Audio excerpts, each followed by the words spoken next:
శాంతి భద్రతల పరిరక్షణ విషయంలో ఎలాంటి రాజీ ఉండదని, చట్టాన్ని అతిక్రమించే వారిపై కఠిన చర్యలు తప్పవని రాజమహేంద్రవరం సిటీ ఎమ్మెల్యే ఆదిరెడ్డి శ్రీనివాస్ స్పష్టం చేశారు. రౌడీ షీటర్లపై ఉక్కుపాదం మోపుతూ ప్రజలకు భద్రత కల్పించడమే ప్రభుత్వ లక్ష్యమని తెలిపారు. మహిళల భద్రతకు అత్యంత ప్రాధాన్యతనిస్తూ వారికి సురక్షిత వాతావరణం కల్పించేందుకు ప్రభుత్వం కట్టుబడి ఉందన్నారు. అలాగే పార్టీ కోసం జెండా మోసిన ప్రతి కార్యకర్త ఎమ్మెల్యేతో సమానమేనని భావనతో పనిచేస్తున్నామని, కార్యకర్తల గౌరవం, ప్రజాసేవే తమ రాజకీయాల ప్రధాన లక్ష్యమని ఎమ్మెల్యే ఆదిరెడ్డి శ్రీనివాస్ పేర్కొన్నారు. సమావేశంలో AP Settibalija corporation chairman Kudupudi Satyababu, కూటమి నాయకులు ఎర్ర వేణుగోపాల రాయుడు, వర్రే శ్రీనివాసరావు, అతి సత్యనారాయణ, బుడ్డిగ రవి తదితరులు మాట్లాడుతూ ఎమ్మెల్యే ఆదిరెడ్డి శ్రీనివాస్ చేపడుతున్న అభివృద్ధి కార్యక్రమాలను అభినందించారు. అనంతరం తెలుగుదేశం పార్టీ సీనియర్ కార్యకర్త నాలిపల్లి అప్పారావు నివాసంలో ఎమ్మెల్యే ఆదిరెడ్డి శ్రీనివాస్ రాత్రి బస చేశారు. కార్యక్రమంలో చింతా జోగినాయుడు, కిలపర్తి నాగభూషణం, సనపతి సత్యబాబు, సురేంద్ర, శ్యామ్, రుంకాని విజయ్, జామి, సత్యనారాయణతో పాటు తెలుగుదేశం, బీజేపీ, జనసేన నాయకులు, కార్యకర్తలు, ప్రజలు పెద్ద సంఖ్యలో పాల్గొన్నారు.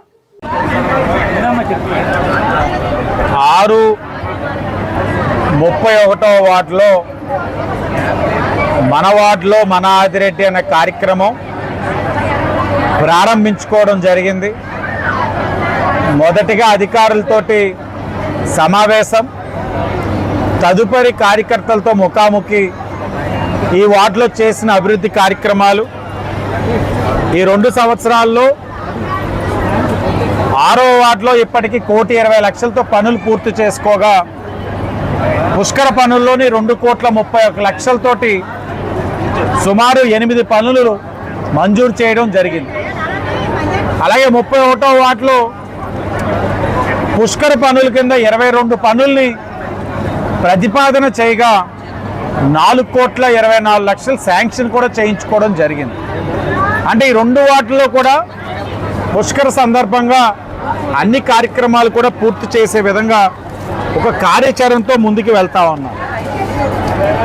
631 కూడా స్వతహాగా తెలుగుదేశం పార్టీకి ఒక కంచుకోటగా నిలబడే వార్డులు. మొన్నటి ఎన్నికల్లో కూటమిని ఆశీర్వదించారు, కూటమి రావాలని చెప్పి భావించారు, నిలబడ్డారు. ఈ రోజున కూటమిని ముందుకు నడిపిస్తూ ఉన్నారు. దానికి అనుగుణంగా ఒక పక్కన అభివృద్ధి కార్యక్రమాలు చేస్తున్నాం. సంక్షేమ పరంగా ఇచ్చిన హామీలే కాకుండా ఇవ్వని కూడా చేసుకుంటూ వెళ్తూ ఉన్నాం. చేయవలసినవి కూడా ఇంకా ఉన్నాయి, తప్పకుండా చేస్తాం. నేను ప్రజలు కోరుతా ఉన్నా, వైఎస్ఆర్సీపీ వాళ్ళ అధికారంలో ఉన్నప్పుడు ఏనాడు కూడా కొత్త పెన్షన్స్ ఇవ్వకపోగా ఉన్నాయి, పీకేశారు. వైసీపీ వాళ్ళ అధికారంలో ఉన్నప్పుడు కొత్త రేషన్ కార్డులు ఇవ్వకపోగా రేషన్ కార్డులు తీసేశారు. రేషన్ కార్డులు ఎందుకు ఏరివేత చేశారు అని అంటే, రేషన్ కార్డులు అన్నది సంక్షేమ కార్యక్రమానికి కొలమానం. ఈరోజు కూటమి వచ్చింది, 2 సంవత్సరాలు సుమారు 750 కొత్త పెన్షన్స్ ఈ ఒక్క నియోజకవర్గంలోనే ఇచ్చుకున్నామని చాలా గర్వంగా చెప్తా ఉన్నాం. 750 కొత్త పెన్షన్లే కాదు, అతి దగ్గరలో మరొక 2,500 కొత్త పెన్షన్లు ఎవరైతే అర్హత కలిగిన వారికి కూడా ఇచ్చే కార్యక్రమం తీసుకుంటున్నామని ఈ సందర్భంగా తెలియజేస్తా ఉన్నాం. ఎక్కడా కూడా అర్హత కలిగిన వారికి పెన్షన్ తీసేయలేదు కూటమి వచ్చిన తర్వాత. రేషన్ కార్డులే చూడండి, కూటమి వచ్చిన తర్వాత 8,000 కొత్త రేషన్ కార్డులు మేము ఇచ్చున్నాం. 8,000 కొత్త రేషన్ కార్డులు ఇచ్చామంటే వీళ్ళందరికీ కూడా గతంలో లేవంటే సంక్షేమ కార్యక్రమాలు కట్. 8,000 మందికి ఇచ్చాము అంటే వాళ్ళందరికీ సంక్షేమంలో అర్హత కలిగిన వారి కింద చేశాం. ఇంకా చేసుకుంటూ వెళ్తా ఉన్నాం. ఇక్కడ అనేకమైన దేవాలయాలు నిర్మాణం చేస్తున్నాం, సహకారం అందించున్నాం. భవానీ చారిటబుల్ ట్రస్ట్ ద్వారా అనేక మందికి విద్యా అవసరాలు తీర్చాం, వైద్య అవసరాలు తీర్చాం. ముఖ్యమంత్రి సహాయ నిధి ద్వారా అనేక మందికి ఆదుకున్నాం. ఇక్కడే ఉన్న నేషనల్ స్కూల్లో సిఎస్ఆర్ నిధుల ద్వారా అభివృద్ధి చేశాం. అలా చెప్పుకుంటూ వెళ్తే అనేకమైన అభివృద్ధి కార్యక్రమాలు. గతంలో వైసీపీ వాళ్ళు ఉన్నప్పుడు 29వ వార్డు 31/6కి ఇబ్బంది కలిగేటట్లు అన్నపూర్ణమ్మపేట గేటు దగ్గర నుంచి రైల్వే బ్రిడ్జిని ప్రతిపాదించి ప్రజల్ని భయభ్రాంతులు గురి చేశారు. ఈరోజు ఆ ప్రాజెక్ట్ ఆగిందంటే అది ముమ్మాటికి తెలుగుదేశం పార్టీ చేసిన పోరాటం అన్న విషయం ఈ సందర్భంగా తెలియచేయాలి. పోరాటమే కాదు, ఆ రోజున కూటమి ఎమ్మెల్యే అభ్యర్థిగా నన్ను అడిగారు, మీరు వచ్చిన తర్వాత మళ్ళా బ్రిడ్జ్ తెస్తారా అంటే హామీ ఇచ్చున్నాం. తెలుగుదేశం, బీజేపీ, జనసేన ఆ రైల్వే బ్రిడ్జ్ అనే దానికి అంగీకారం తెలపము, ప్రజలకు ఇబ్బంది లేకుండా చూసుకుంటా అన్న హామీకి కట్టుబడే నిలబడ్డాం. ఏదేమైనా ఈ కార్యక్రమం ద్వారా రాత్రి ఇక్కడ సీనియర్ కార్యకర్త అప్పారావు గారి ఇంట్లో నిద్రిస్తూ ఉన్నాం. తూర్పు కాపు సామాజిక వర్గానికి సంబంధించిన వ్యక్తి ఉదయాన్నే మరలా 2 వార్డులోని శానిటేషన్ పైన, త్రాగునీరు సరఫరా పైన, ఎలక్ట్రికల్ డిపార్ట్మెంట్ సమస్యల పైన, ఇక్కడ 6వ వార్డులో 2 ట్రాన్స్ఫార్మర్లు కూటమి వచ్చిన తర్వాత అమర్చడం జరిగింది.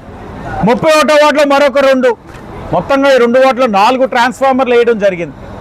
ఇంకా అవసరం బట్టి ఎన్నైనా వేస్తాం. వాటిపైన కూడా ఉదయం సమీక్షించడం కూడా జరుగుతుంది.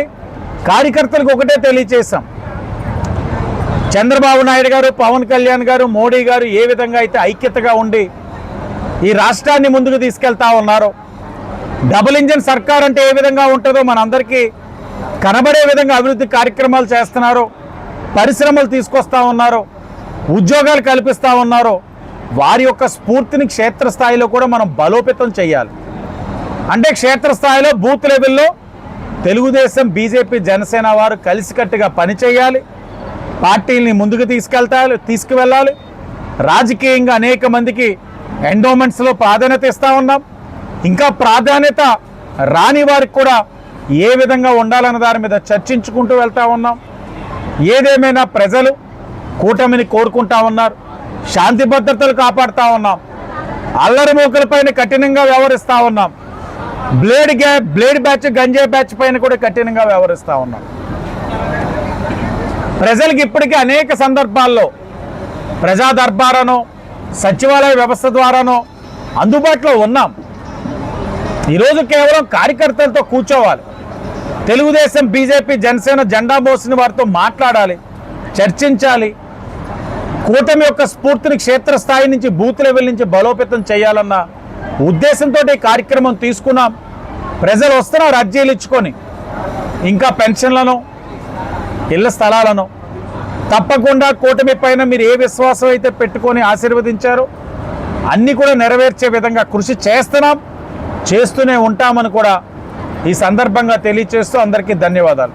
మన వార్డు మన ఆదిరెడ్డి అనే కార్యక్రమం 6:31 తీసుకోవడం జరిగింది.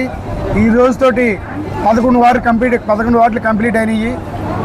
ఈ కార్యక్రమాన్ని ముఖ్య ఉద్దేశం ఏంటంటే, కార్యకర్తలే పార్టీకి వెన్నుముగ్గా ఏదైతే కూటమి నాయకులతో మమేకమై నాయకులు కార్యకర్తల్ని సమన్వయం చేసి వాళ్ళ ఇబ్బందులు ఏమన్నాయో స్వయంగా వెళ్ళి తెలుసుకోవాలనే ఉద్దేశంతో ఈ కార్యక్రమాన్ని తలపెట్టడం జరిగింది.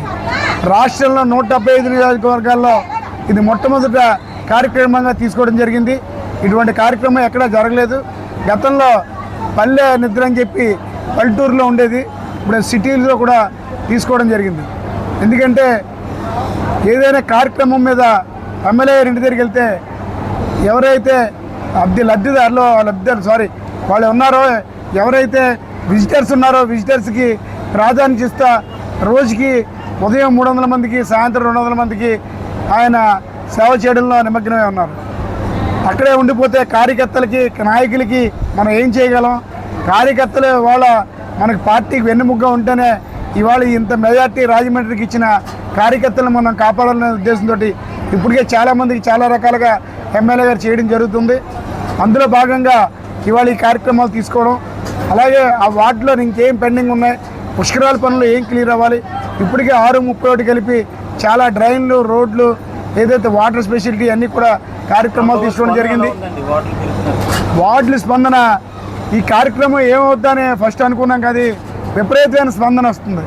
ఎందుకంటే వార్డులోకి వెళ్ళి వాళ్ళ సమస్యలు తెలుసుకోవడమే కాకుండా మొన్న 22, 21, 23 వార్డులోకి వెళ్తే ఆ వార్డులో ఎప్పుడో 70 సంవత్సరాలు బ్రిటిష్ పరిపాలనలో ఉంటుండగా కట్టిన డ్రైన్ మూతపడిపోవడం అన్నది ఇవాళ వెలుగులోకి వచ్చింది. అది ఇమ్మీడియట్లీ ఆ డ్రైన్ ఓపెన్ చేసి ఆ వ్యర్థం అంతా కూడా గోదావరిలోకి వెళ్ళకుండా ఆ డ్రైన్ని మళ్ళీ రీఓపెన్ చేసి చేయడానికి ఇటువంటి ఎన్నో కార్యక్రమాలు బయటపడుతున్నాయి. ఈ రకంగా ముందుకు తీసుకెళ్తే ప్రతి వార్డులో సమస్యలు ఈజీగా క్లియర్ చేయడానికి అవకాశం ఉంటుందని ఈ సందర్భంగా మాకు తెలుస్తుంది. అలాగే అన్ని వర్గాలను కూడా కలుపుకొని ఎస్సీలు కానీ బీసీలు కానీ అలాగే ఓసీలను కానీ అందరినీ మమేకి 42 వార్డులో కూడా అందరినీ సమన్వయం చేసుకుంటా కార్యకర్తలు అన్ని వర్ణాల ఇంట్లో కూడా నిద్రించి వాళ్ళ చుట్టుపక్కల ఉన్న ప్రజానికానికి ఇబ్బంది లేదని తెలుసుకోవడానికి ఈ కార్యక్రమం తలపెట్టడం జరిగింది. ఇప్పటికే రాజమండ్రి డెవలపర్ విపరీతంగా ఉంది. ఆ డెవలప్మెంట్లో భాగంగా 24 నెలల్లో 5 సంవత్సరాల్లో చేయవలసిన కార్యక్రమాలు చాలా వరకు చేసినట్టే. సంక్షేమం అనే నినాదంతో సిటీ ఎమ్మెల్యే గారు ముందుకు దూసుకెళ్తున్నారు.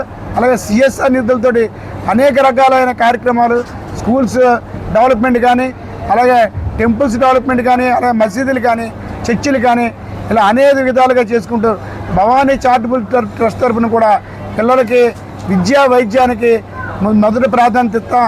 అనేక మందికి ఈ సీఎం రిలీఫ్ ఫండ్స్ కూడా ఏర్పాటు చేస్తా అందరు ప్రజల్ని కూడా సమన్వయం చేసుకుంటూ ముందుకు తీసుకెళ్లే కార్యక్రమం ఎమ్మెల్యే గారు తలపెట్టారు. ఇది గ్రాండ్ సక్సెస్ అని చెప్పి మేము మా మాట కాదండి, ప్రజల నుంచి వచ్చిన స్పందన ఏంటంటే ఇటువంటి కార్యక్రమం తీసుకున్నందుకు ఎమ్మెల్యే గారిని చాలా ఎప్సెట్ చేస్తున్నారు. దీనికి బీజేపీ జనసేన అందరూ కూడా కలిసికట్టుగా పనిచేయడం రాజమండ్రికి వరంగా భావిస్తున్నాం.